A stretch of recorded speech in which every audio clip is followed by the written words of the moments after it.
Olá, senhoras e senhores, boa noite. Estão me escutando? Estão me vendo, me escutando, melhor dizendo, Paulino, Jonas, todo mundo me vendo? Ouvindo bem?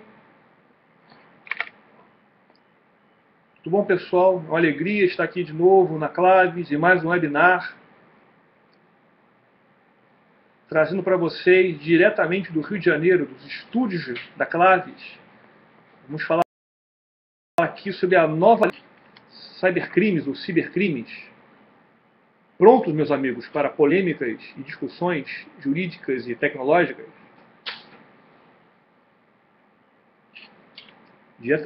Anderson do Belém do Pará, terra muito boa.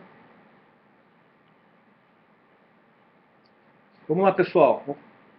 Bem, para quem não me conhece, eu sou Walter Capanema, sou instrutor aqui do curso da Claves de Direito para Peritos e Pentesters, sou advogado, sou coordenador do curso de Direito Eletrônico da Escola da Magistratura do Rio de Janeiro e sou muito ligado ao estudo do direito eletrônico, das suas controvérsias, e quero hoje trazer aqui para vocês, até a convite do nosso querido mestre Rafael e do Bruno Salgado, vamos falar sobre essa lei Carolina Dickmann, tão importante para a nossa vida.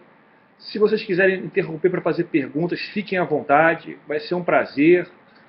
Se não entendeu, eu repito, não tem problema, certo? Então vamos passear pelo mundo mágico do direito penal eletrônico.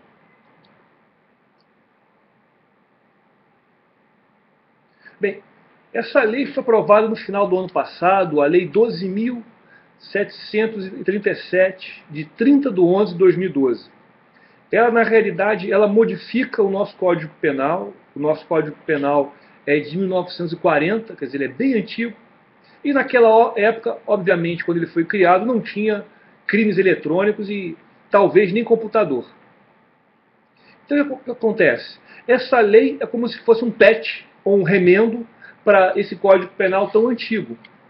Mas o que se questiona, em primeiro lugar, é para que remendar um Código Penal se já estão criando outro? Já existe aí um anteprojeto, uma discussão no Senado Federal sobre um novo Código Penal. Então, essa lei modifica, ela acrescenta alguns artigos no Código Penal e modifica aí outros. Então, ela dispõe aí sobre a tipificação, ou seja, a previsão legal dos crimes informáticos. E lembrando para vocês o seguinte, para quem não estuda direito, não conhece, só pode ser crime aquela conduta que esteja prevista numa lei federal. Precisa ser uma lei que tenha sido discutida e votada lá no Congresso Nacional. O município não pode criar lei criminal. Belém do Pará e a terra do nosso amigo não pode criar uma lei criminal, só as leis do Congresso Nacional. Certo? Alguma dúvida aí?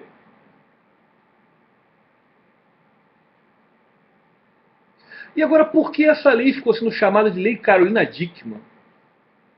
Porque reza a lenda que a motivação para a criação dessa lei, para o projeto de lei dessa norma, foi o tal do vazamento das fotos da Carolina Dickmann, que eu acredito que os senhores não viram. Não é verdade? Ninguém viu, ninguém sabe, por onde anda. E essa lei foi criada e foi votada num espaço de tempo recorde. Porque existe um procedimento aí legislativo para se votar uma lei. Existe um deputado, um senador que inicia a lei analisada, o projeto de lei analisado por comissões internas, depois são discutidas.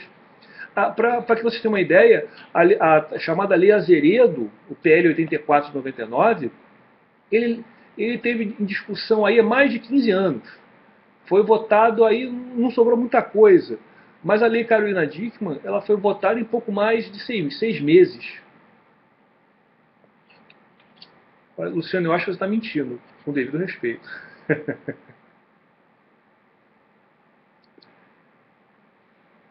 Agora, a partir de quando essa lei vai ter validade? E por que é importante traçarmos esses limites de tempo? A lei ela foi publicada no dia 3/12 de 2012. Ela foi publicada no Diário Oficial, ela foi assinada, deixa eu só botar um slide para mostrar para vocês, ela foi assinada no dia 30/11 de 2012. Boa noite, Igor. Mas, na realidade, ela só foi publicada no dia 3/12 de 2012. Ela tem aí uma figura do direito chamada vacatio legis, ou seja, vacância da lei. De acordo com a repercussão que essa lei pode ter na nossa sociedade, é preciso um tempo, e aí a lei estabeleceu um prazo de 120 dias, para que ela tenha aplicação, para que ela seja obrigatória. Então, para que vocês tenham uma ideia, o nosso Código Civil de 2002, ele teve aí ele precisou de levar um tempo aí para entrar de vacatio legis. A vacatio legis foi de um ano, que as pessoas precisariam aprender, estudar, as instituições precisariam adaptar seus contratos. Então, o prazo que a nossa lei Carolina Dickmann deu para ela começar a ter validade é de 120 dias. E se ela foi publicada no dia 3/12 de 2012, fazendo uma conta aí matemática, ela vai começar a ter vigência no dia 2/4 de 2013. Ou seja, se eu invadir um computador para fins de coleta de material, no dia 1º de abril, vai ser crime? Invadir o computador, aí a gente vai discutir melhor que tipo de invasão teria validade. Invadir dia 1º de abril de 2013 um computador, vai ser crime? Por que não, Lucas? Por que não, Luciano, Ismael, Jean, Igor?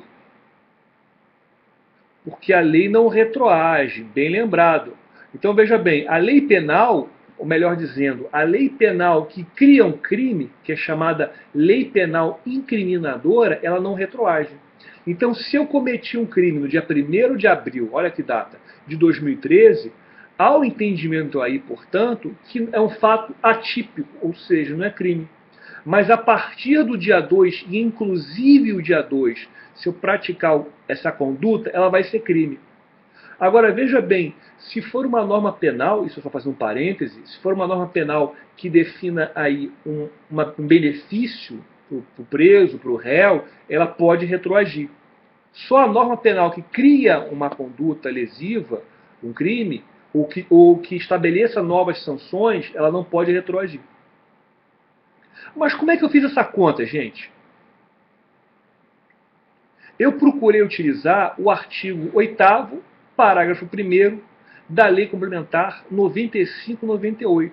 Ele indica aí para a gente a forma de se calcular o período de vigência da lei.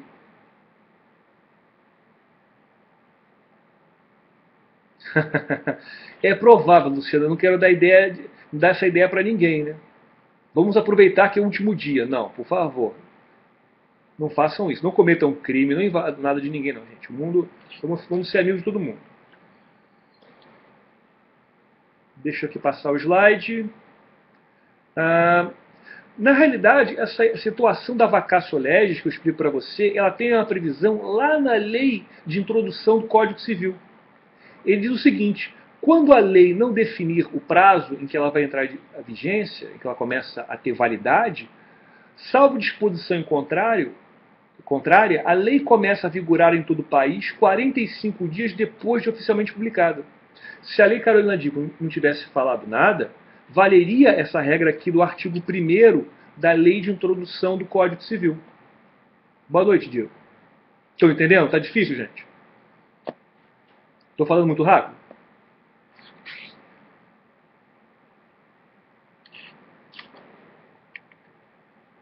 Pode continuar? Obrigado. Desculpa. Perguntas.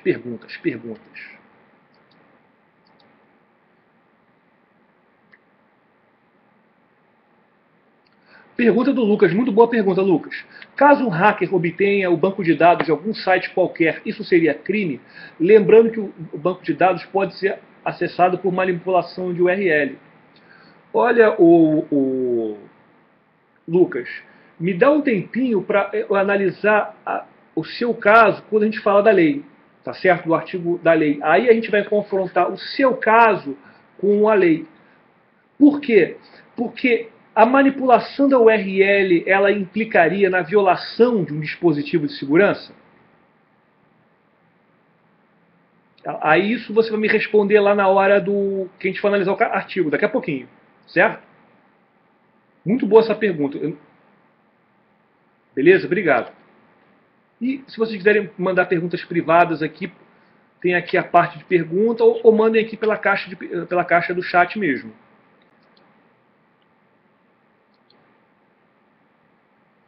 Se lembra que eu falei da forma de contagem de prazo lá do artigo 8º, parágrafo 1º, daquela lei complementar? É uma lei que existe no Brasil, uma lei complementar, que ela explica como as leis devem funcionar. Ou seja, é uma lei sobre lei. Então, olha o que diz lá o artigo 8º, parágrafo 1º. A contagem do prazo para a entrada em vigor das leis que estabeleçam período de vacância far-se-á com a inclusão da data da publicação e do último dia do prazo, entrando em vigor no dia subsequente à sua consumação integral. Vocês conseguem entender o que esse artigo quis dizer?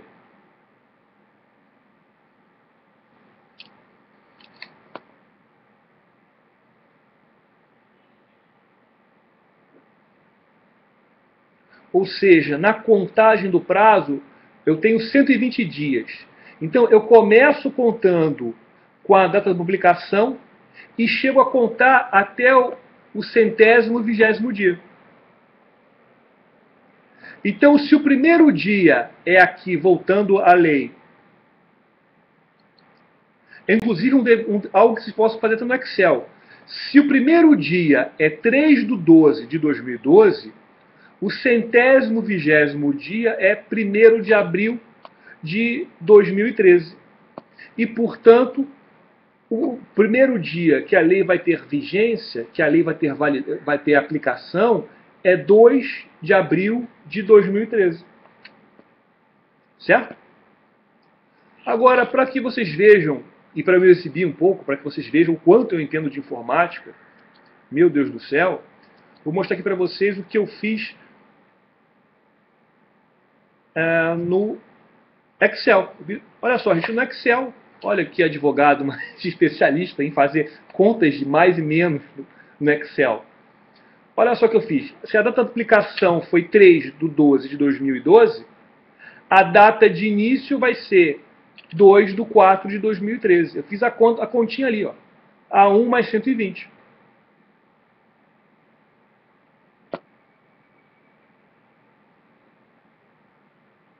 Ou seja, nós temos aqui uma prova de que o Excel está certo. O Excel não mente. Certo?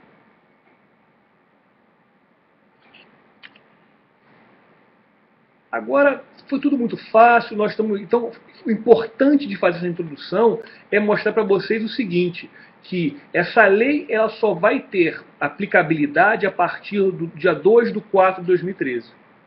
Mas aí eu pergunto para vocês, será que essa lei é boa ou se ela é ruim? É o que vamos ver a seguir. Então vamos começar agora a analisar esse artigo que agora está no Código Penal. E até com isso a gente vai também passar pelaquela pergunta que o Lucas passou para a gente. Antes mesmo dessa lei virar lei, né, ela era um projeto de lei, ou seja, o projeto de lei é uma lei em versão beta, eu questionava modestamente a redação dessa lei. Porque ela diz o seguinte, que o crime de invasão de dispositivo informático é invadir dispositivo informático alheio, conectado ou não à rede de computadores, mediante violação indevida de mecanismo de segurança e com o fim de obter, adulterar ou destruir dados ou informações sem autorização expressa ou tácita do titular do dispositivo ou instalar vulnerabilidades para obter vantagem ilícita.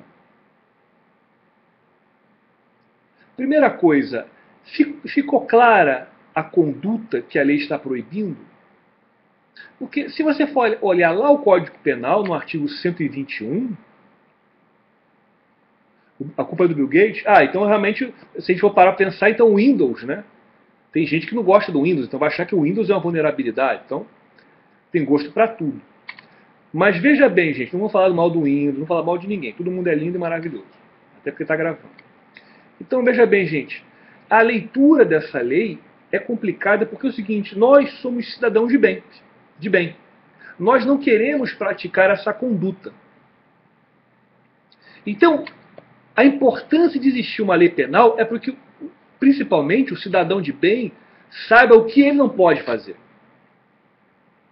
Então, veja bem, matar alguém, eu sei que matar alguém é tirar a vida de alguém. Ou melhor, ou sendo bastante redundante, tirar a vida de alguém que estava vivo.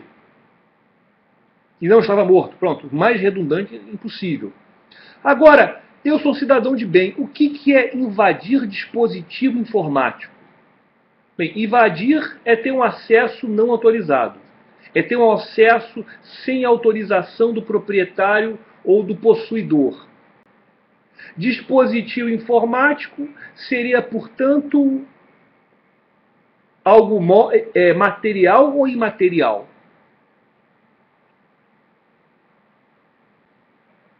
Dispositivo é o sistema operacional, é o sistema de rede, pegando um pouco um gancho com o que o Lucas fez, a pergunta do Lucas, com o banco de dados. Então, se eu invado um computador, a invasão é física ou imaterial? Olha como a cadeia é complicada. Então, significa dizer o seguinte, para eu invadir um computador, de acordo com o que vocês estão falando, eu preciso colocar os meus dedos lá nos slots, na USB dele, na conexão USB, para ter invasão?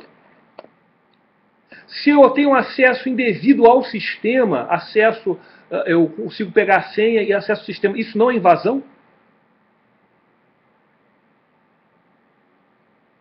Olha, Diego, alertar alguém de que o sistema está vulnerável não é crime. Você só está alertando, você não invadiu. Você não praticou nenhuma conduta contra o sistema. Pelo contrário, você até foi correto. Então, veja bem, invadir dispositivo informático alheio, eu estou partindo da interpretação que pode ser algo imaterial. Eu invadi um banco de dados. Agora, não precisa estar conectado à internet.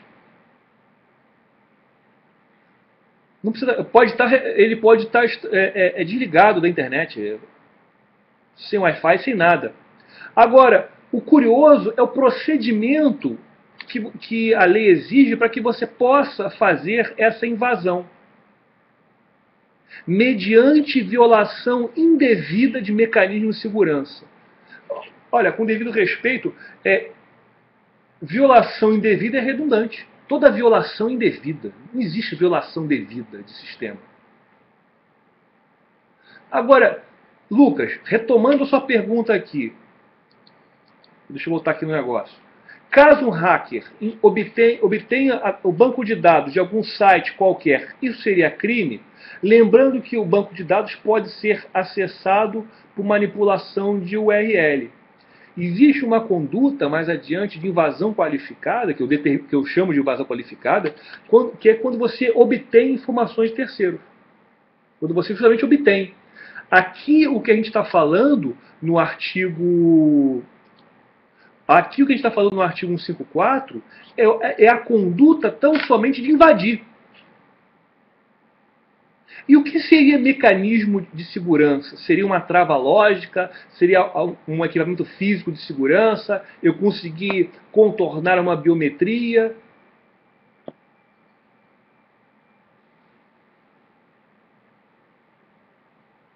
Eu acredito que mecanismo de segurança seja qualquer procedimento, seja material ou imaterial, qualquer sistema que tenha a função de impedir o acesso sem autorização. Boa noite, Alessandro. Lucas, eu não entendi sua pergunta. Nem vendo as databases, em que sentido?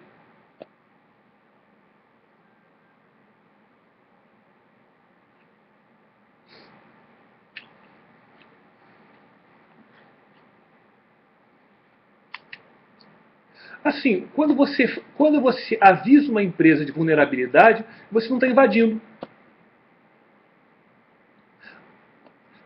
Digamos o seguinte, Lucas, que você teve acesso aos bancos de dados que estavam abertos na internet.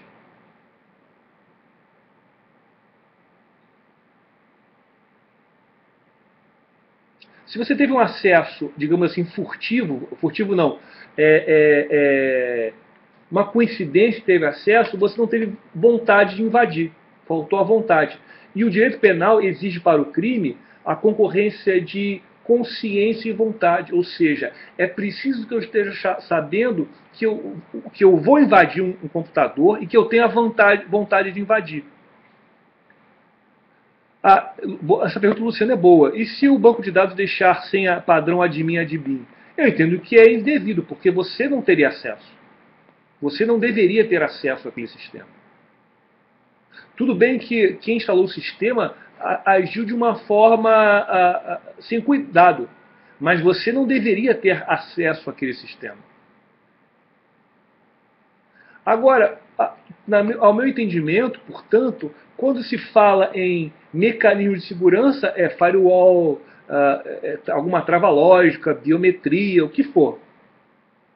Mas o que é interessante verificar é que eu entendo aí que a lei acaba sendo injusta.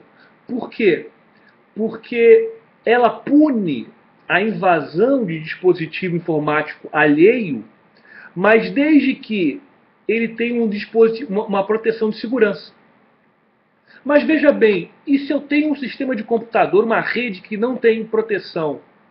Por que o direito penal também não protege?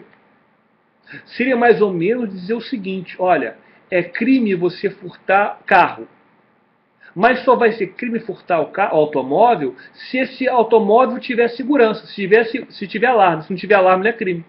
Mas veja, tanto no carro que tem alarme quanto no carro que não tem alarme, houve um prejuízo. Aqui também. Tanto no computador, no sistema que tem dispositivo, que tenha proteção, segurança, quanto que não tenha, também teve invasão. Deixa eu pegar a pergunta aqui de vocês. No caso do Lucas, se o administrador ver que o sistema foi violado, mas a pessoa apenas acessou e descobriu uma vulnerabilidade. Essa questão é o seguinte: não é a pessoa que vai ter que provar que a intenção dela é positiva, que ela agiu de boa fé. Vai ser quem promover a ação, nesse caso específico da lei, o Ministério Público, provar que o Lucas, ou a pessoa que invadiu, estava com a intenção de obter, adulterar ou destruir dados. É a acusação que prova a intenção criminosa. Agora, é claro, é muito difícil também de você comprovar a intenção de uma pessoa apenas por uma análise de log. Vocês que são especialistas podem dizer: eu posso provar? É difícil.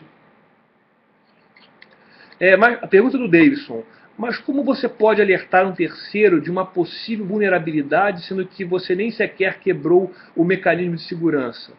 Veja bem, são duas situações diferentes. Você pode ter visto o mecanismo de segurança e a violação, o sistema aberto na internet, e pode ter avisado. Vou te dar um exemplo tecnológico mesmo. Volta e meia a gente recebe aqueles arquivos de phishing, não é verdade? E normalmente esses arquivos eles estão hospedados numa página que foi invadida. Uma vez eu recebi o phishing de uma ONG brasileira. Eu verifiquei que o arquivo estava hospedado lá ainda. Se aquele arquivo estava hospedado, é porque alguém invadiu. Houve aí uma falha houve aí uma vulnerabilidade.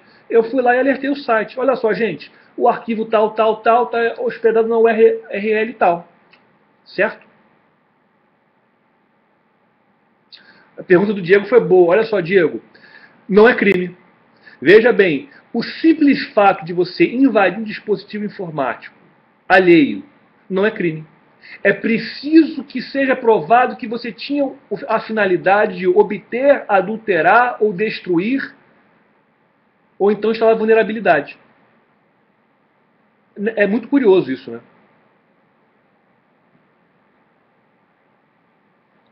É aquele negócio, Jambo. Na dúvida, né? Na dúvida é perigoso ser o bom samaritano, né?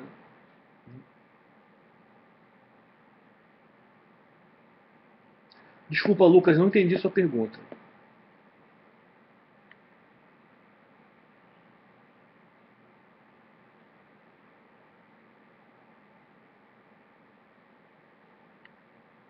Assim, a empresa precisa cuidar dos dados do seu cliente.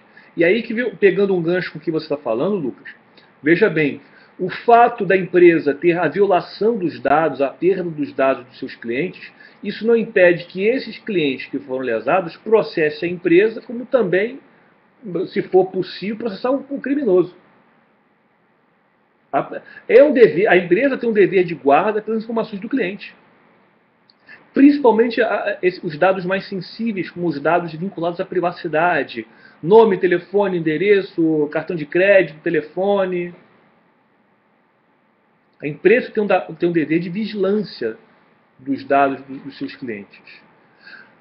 Agora, uma outra finalidade dessa invasão pode ser instalar vulnerabilidade. Ou seja, eu invado não só com o objetivo de obter, adulterar ou destruir dados. Quer dizer, obter é copiar, adulterar é modificar, destruir é apagar dados ou informações. Sem autorização expressa ou tácita. A autorização expressa é aquela autorização que foi concedida claramente. A pessoa falou, olha, você pode ir no meu computador apagar os dados. Ou então, vou dar um exemplo. Eu contratei um helpdesk, e o helpdesk, quando eu solicito, ele dá uma olhada no meu computador remotamente e apaga arquivos. Então, se eu estou permitindo que o helpdesk remotamente vai no meu computador, entre no meu sistema e tenha acesso aos dados, eu estou dando uma autorização expressa para tanto. A autorização tácita é aquela autorização que não é expressa. É aquela autorização que é concedida com base nas circunstâncias. Ou seja, você sempre deixa mexer no meu computador. Eu sempre deixo você mexer no meu computador. Portanto, tem uma relação já que não precisa ser expressa.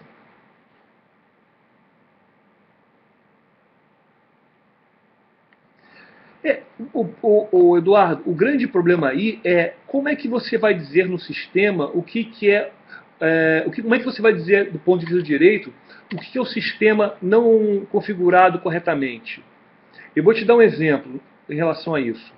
É, eu participei de uma das audiências públicas sobre o anteprojeto do Código Penal, desse Código Penal que que está sendo votado ainda, que está em discussão. E havia a previsão desse crime aí.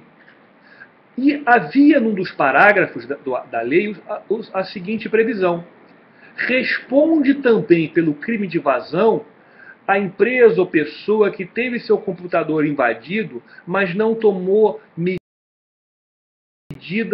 de segurança cabíveis. Vocês acham que esse artigo é válido ou inválido?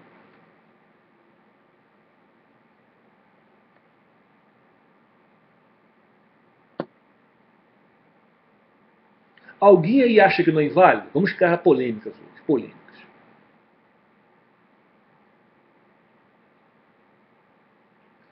Posso dizer minha opinião para vocês? Vocês não vão ficar tristes comigo? Alessandro deve ser advogado, porque só advogado que responde depende. Eu vou repetir a pergunta, Luciano. É o seguinte: havia uma previsão no anteprojeto de Código Penal dizendo o seguinte: aquela empresa, aquela pessoa que teve o computador invadido, mas essa invasão decorreu aí de uma falha na segurança, que ela não tomou as medidas de segurança cabíveis, exigidas, ela responde pelo mesmo crime de quem invadiu.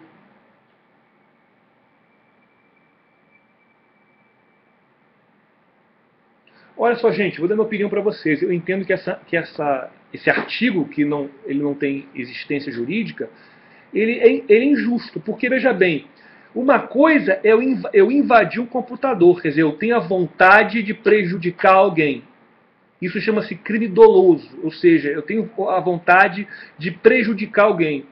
Outra coisa é eu não tomar uma medida de segurança, é eu agir de forma imprudente. Nesse caso, é o chamado crime culposo. E normalmente o crime culposo, a pena dele é bem menor do que o crime doloso. Esse artigo que eu falei para você, ele está equiparando na mesma pena quem agiu de forma dolosa, portanto, mais criminosa, com quem agiu de forma culposa. E outra coisa, não existe aí requisito obrigatório de segurança. O que exige aí é que quem administra site, quem administra segurança, tenha que sempre estar constantemente atualizando os seus dados, não é verdade? O seu sistema, não é isso?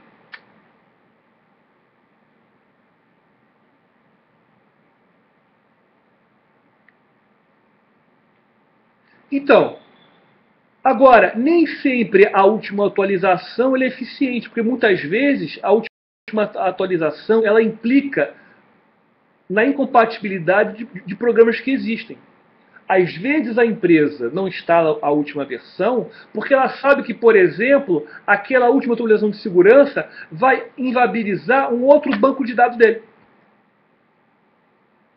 E mais, nem sempre a última atualização de segurança implica em segurança, porque essa última atualização pode já vir com problema. Eduardo, a empresa que tem um sistema aberto, ela não vai ganhar no Código Penal, digamos assim, ela não vai ter aí, digamos, uma proteção penal, porque a lei ela só protege aquele sistema que teve uma violação do seu mecanismo de segurança. Agora, pergunto para vocês, fazer um jailbreak no meu celular, no meu iPhone, é crime?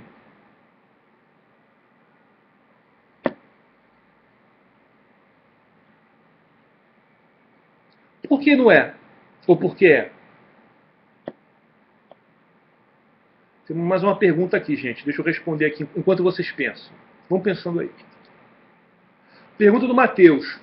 A situação de pesquisadores, a descoberta de uma vulnerabilidade em uma empresa e instituição e a mesma sendo avisada e documentada, mas que os responsáveis devem pagar pela informação de que ela funciona e onde foi localizada.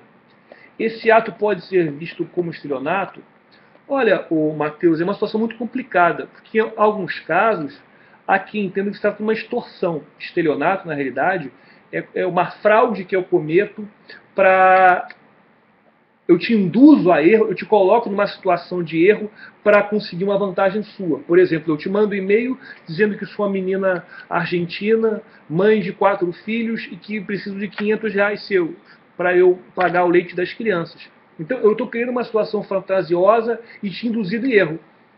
Eu veria aí, dependendo do caso, como extorsão. Depende muito do caso. Eu vou dizer para você que eu tenho visto muito na prática essa situação. Alguém descobre a vulnerabilidade, mas diz: eu só vou revelar essa vulnerabilidade se você me pagar uma quantia. É mais ou menos isso, né? Alguém já viu um caso como esse? Responde sua pergunta, Matheus.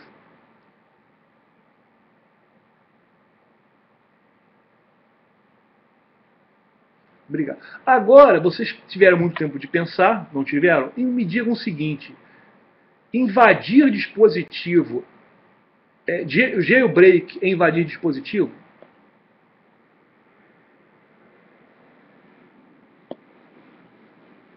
Diego, daqui a pouco responde essa pergunta.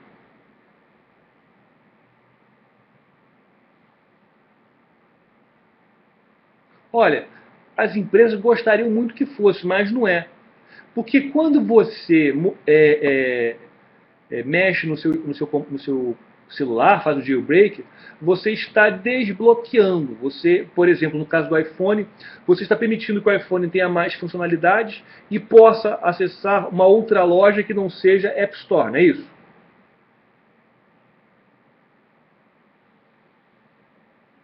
Olha o que a lei diz aqui, está em vermelho. Invadir dispositivo informático alheio de outra pessoa. Você não pode invadir o que é seu. Certo?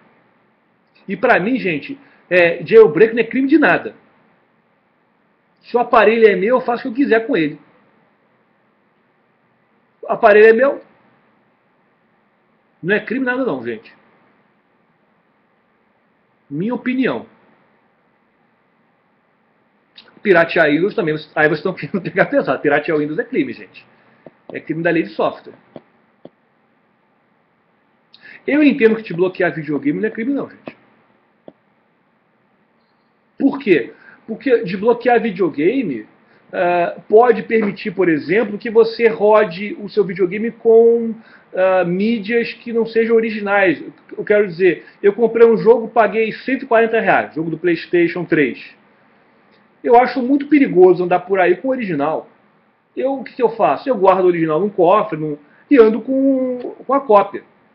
Parece até que não dá para desbloquear o PlayStation 3, não é verdade?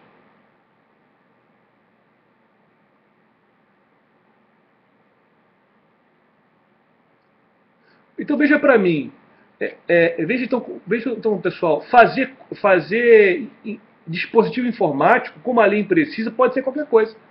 Pode ser o Windows, pode ser computador, pode ser o Xbox, pode ser o que for. A lei não foi precisa aí. Quem desbloqueia geralmente vai piratear. Mas o simples fato de desbloquear não significa dizer que vai piratear. Eu não posso levar em consideração, eu não posso tratar todo mundo da mesma forma ilícita. Não é verdade?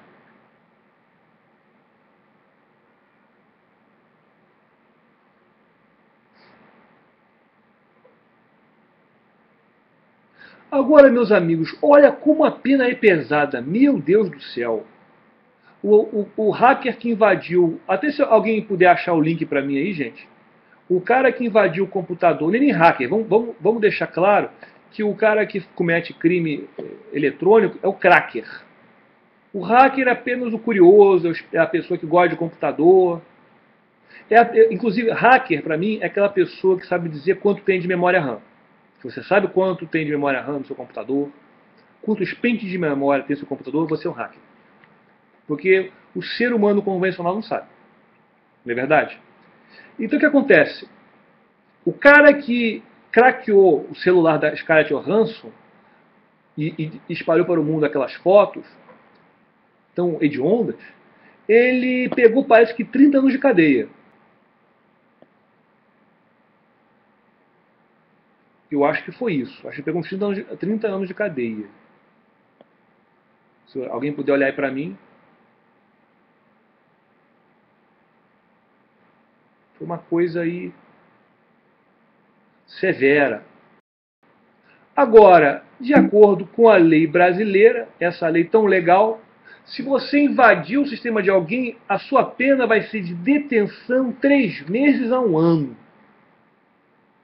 Ou seja, você vai ser julgado de acordo com os critérios e as formalidades da lei de juizado especial. É a lei 9.099 de 95. E esse, como tem 1 ano, a pena máxima, vai ser julgado de acordo com essa lei. Deixa eu voltar aqui para a pergunta do Jean.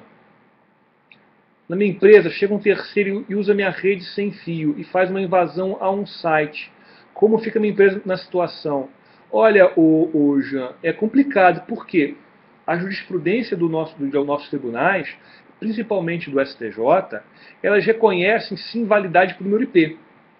Então o que acontece? Vocês são especialistas, me corrijam se eu estiver errado. Quando eu tenho basicamente aí dois tipos de número IP. Eu tenho o número IP da rede interna, cada computador da rede interna tem um número IP, e externamente, perante a internet, toda aquela rede é um número IP só. Não é isso, gente? Se vocês disserem que sim, eu vou me sentir muito inteligente. É isso. Então veja bem, Jean, alguém invadiu a sua rede Wi-Fi, ou sua rede Wi-Fi era aberta. Eu pratiquei uma conduta ilegal. Eu vou ter aí, do ponto de direito, uma presunção que foi você que praticou o crime. Ou seja, eu vou ter uma presunção que foi um computador da sua rede que praticou aquela conduta. E é complicado até você provar que não foi você mesmo. Relembrando, o IP ele prova que aquela comunicação foi feita por determinado computador. Ele não vincula a pessoa, ele vincula ao computador. Eu gosto muito de fazer o paralelo do IP com a placa do carro. A placa do carro identifica o carro, não identifica o motorista. Então, uma bobagem que o motorista faça com um carro vai estar vinculando, como regra geral, quem? Deveria vincular o motorista com o carro, não o proprietário do carro. Estão entendendo?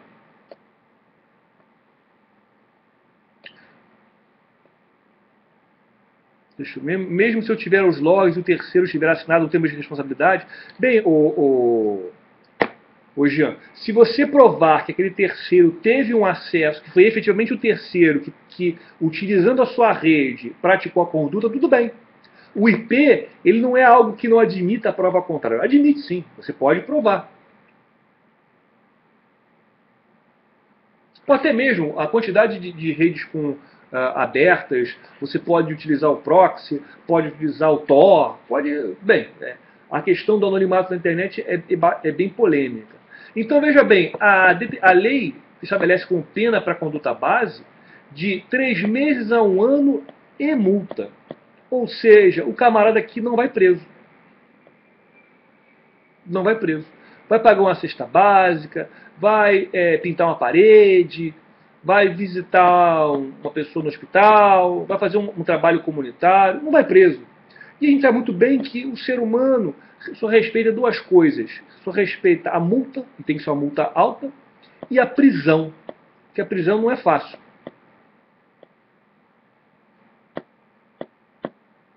Ou seja, ao meu sentir, na minha modesta opinião, a pena ela é desproporcional à conduta incriminada.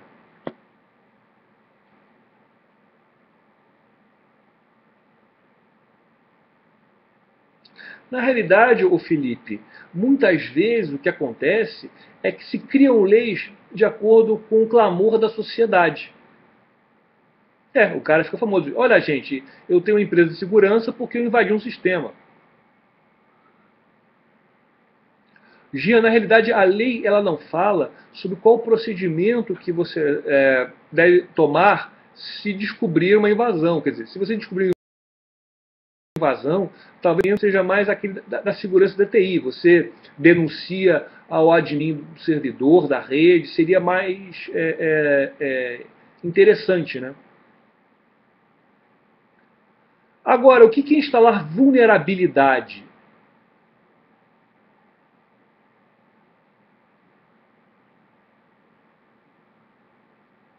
Qualquer apoio da Elogia Anonymous, organização de crackers, pode ser considerado um crime? Olha, no caso do Anonymous, é até questionável o que seria o Anonymous. Seriam criminosos? Se seria um grupo cyberativista? É uma situação complicada. Agora, quando você apoia ou quando você estimula uma conduta criminosa na internet ou em qualquer lugar, você está fazendo um crime de incitação. Deixa eu pegar o código penal para vocês aqui. Vou mostrar aqui para vocês. Pode ser o caso do crime de incitação. Então, se você está incitando a prática de um crime, vou abrir aqui o code box aqui, você pode estar incitação ao crime.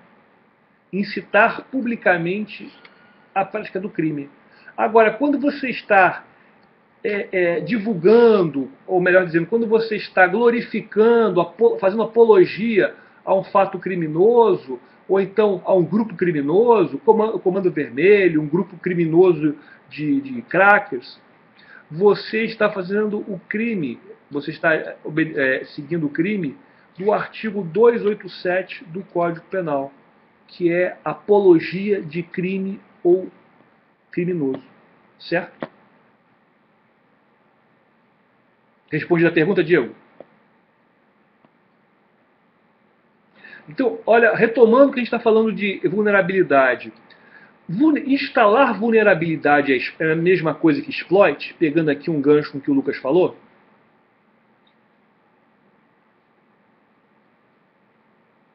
Porque, olha, me corrijam aí, pessoal.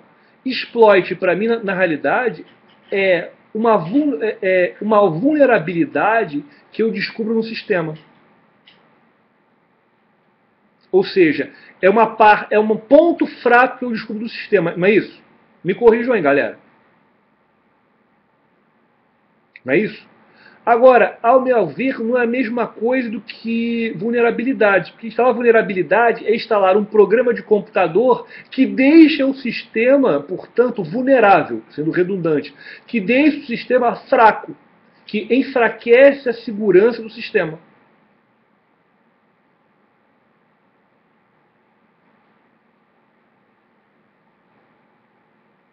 Olha, Felipe, o Brasil é um dos líderes mundiais em phishing. Não é porque está tudo errado que a gente vai manter tudo errado. Quer dizer, o Brasil é um dos líderes mundiais de phishing bancário. As empresas, normalmente as empresas de segurança, vêm pesquisar os cybercriminosos, mas não é porque está tudo errado que a gente vai deixar tudo errado. A gente vai lutar por isso. Os advogados, os especialistas em TI, em segurança, vamos batalhar por isso. Se está errado, vamos consertar.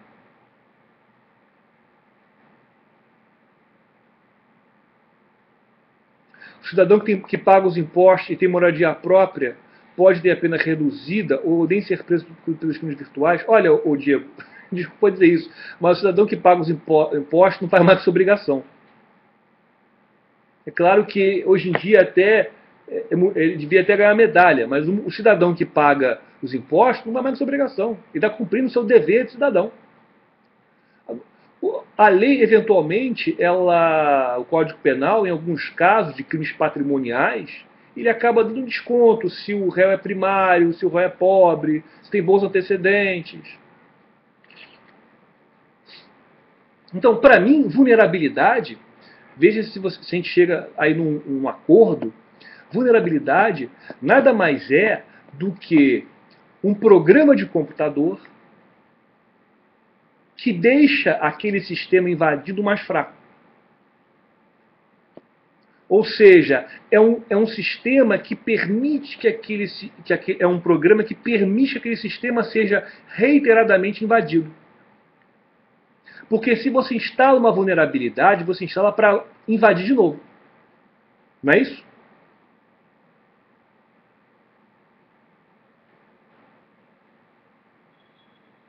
Você deixa a porta aberta. Ou até, forçando um pouco a barra, eu acho que a vulnerabilidade aí também pode ser entendida como um programa de controle remoto. Eu acho que não tem o nome de que é Command e alguma coisa, né? Remote Command, não sei. Tem o nome para isso. Minha namorada instalou um keylogger na minha máquina para descobrir minha senha no Facebook. Posso usar? Por favor? Você quer a opinião do advogado? Separe do seu namorado. Essa é a primeira opinião jurídica. Execução de controle, Luciano, obrigado. Separe dela, porque você está desconfiando de você, ela está violando o dever de fidelidade e confiança mútua entre os namorados. Mas instalar o keylogger no seu computador, veja bem, ela violou algum dispositivo de segurança do seu computador?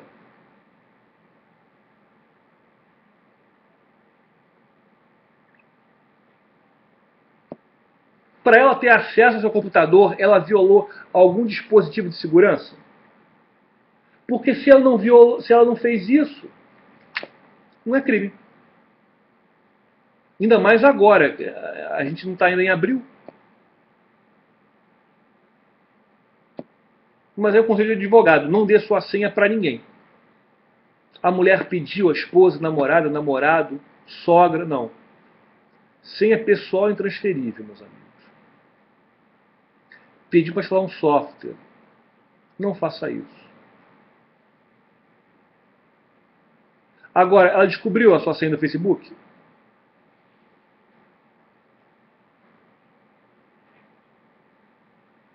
Temos perguntas. Vamos dar um tempo aqui na nossa fase amorosa. Pergunta do Matheus. Então, pode ser considerado como incitação ao crime, mesmo tentando avisar a empresa previamente? Não, Matheus. Eu entendo que não. Porque para essa incitação ao crime, você tem o desejo de divulgar aquela conduta você tem o desejo de glorificar aquela conduta danosa, aquela conduta criminosa. Quando você está alertando uma empresa de que houve uma vulnerabilidade, a sua função, você está agindo de boa fé, você está dizendo o seguinte: olha só, eu estou fazendo isso para te ajudar. É como se fosse, digamos aí, uma denúncia, entre aspas.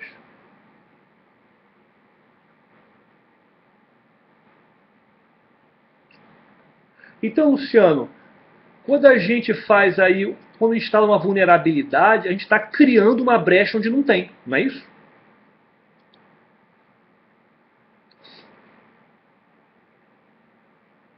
Então eu acho que a gente chegou no, a gente descobriu que os nossos conceitos estavam certos, não é verdade? Vulnerabilidade, portanto, é criar um problema naquele computador, é criar uma fragilidade que ele não tinha.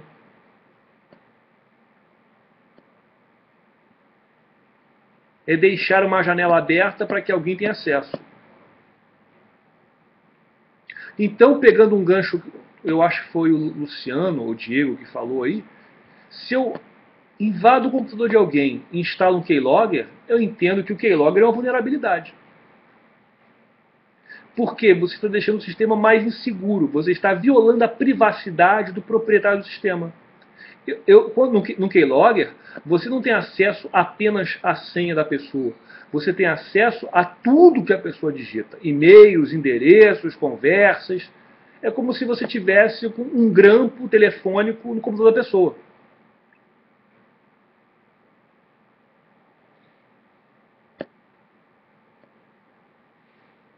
Inclusive conta bancária. Qual seria a melhor forma de agregar esta lei dentro da política de segurança da empresa?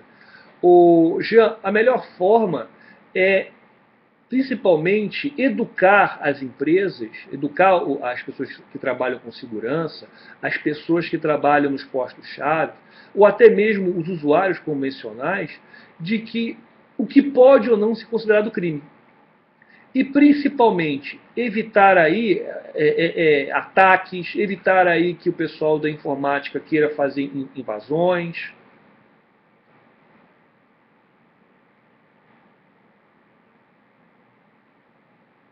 Sim, uma campanha. Davidson, o que é CVE? Explica aqui para esse advogado.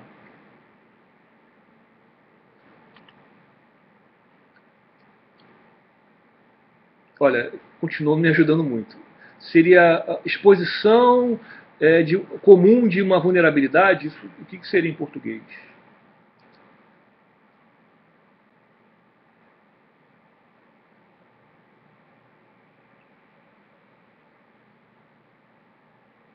Ou seja, um pentester?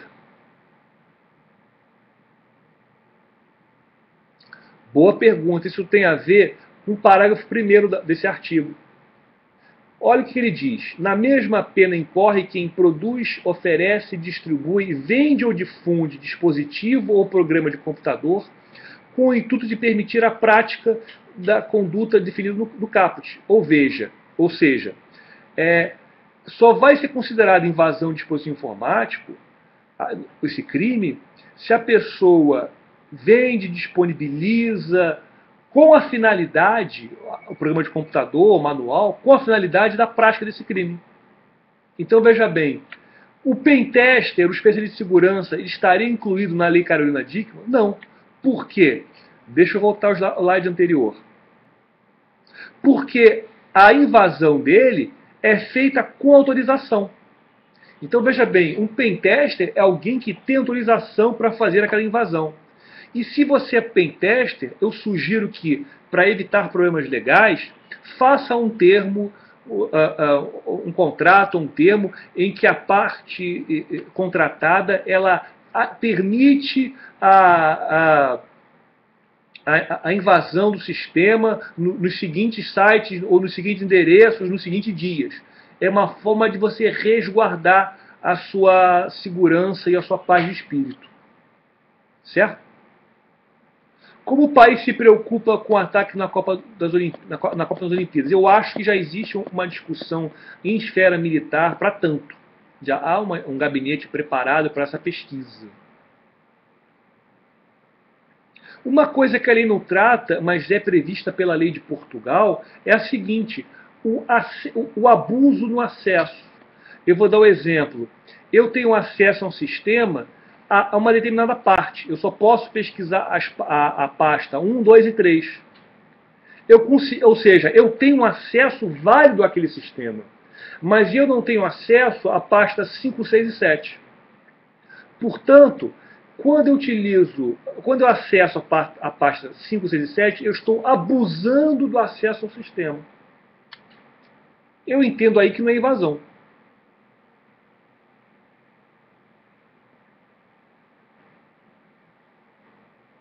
Perguntas, amigos?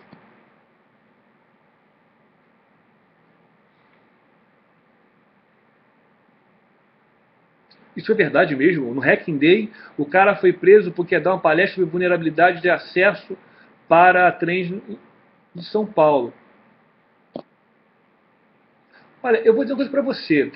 Eu tenho muito cuidado quando você vai dar uma palestra sobre indicando a vulnerabilidade em um determinado sistema específico.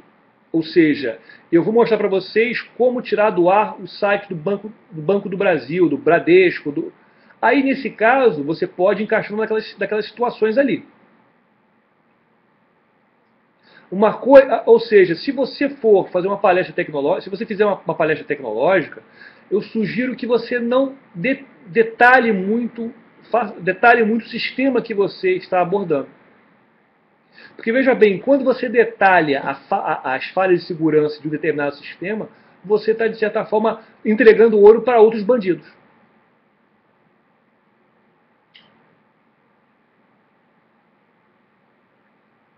Certo? Meus amigos, já está chegando o fim, né? Temos mais aqui 2 minutos. Fim? Nós temos mais aqui 2 minutos. Perguntas, meus queridos. Tinha muito mais coisa para falar. Mas eu vou dar a boa notícia. Esse muito mais coisa que nós iremos falar será falado no curso de Direito para Pentesters, especialistas de segurança, aqui da Academia Claves. Vamos destrinchar e analisar a lei com muito mais cuidado e muito mais atenção. Utilizar exploit é crime? O simples fato de utilizar o exploit, eu acredito que não. De acordo com nos moldes da Lei Carolina Dickmann, não.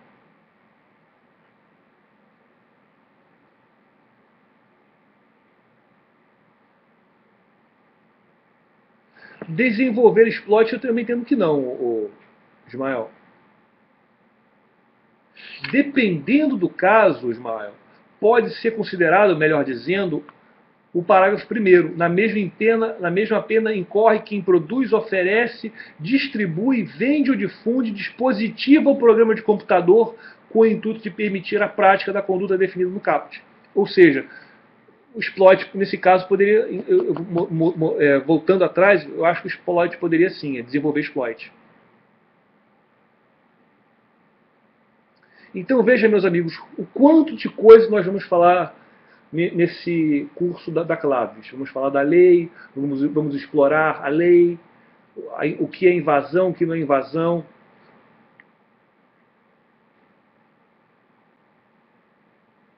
Meus amigos, o backtrack não, porque o backtrack é uma ferramenta de teste de sistema. É claro que o backtrack ele tem aí uma atividade de até monitoramento. Veja bem, eu fui aluno aqui do curso da Claves, do curso de perito forense para perícia forense computacional. Então, quer dizer, o backtrack, o Xplico, todos esses programas de perícia forense, eles, a princípio, fazem essas condutas. Mas o que é importante chamar a atenção é que a finalidade deles não é essa. não é de invadir, não é de destruir. A finalidade dele é testar o sistema. Olha, o Ismael, eu acho que a lei ela precisaria ter melhorado.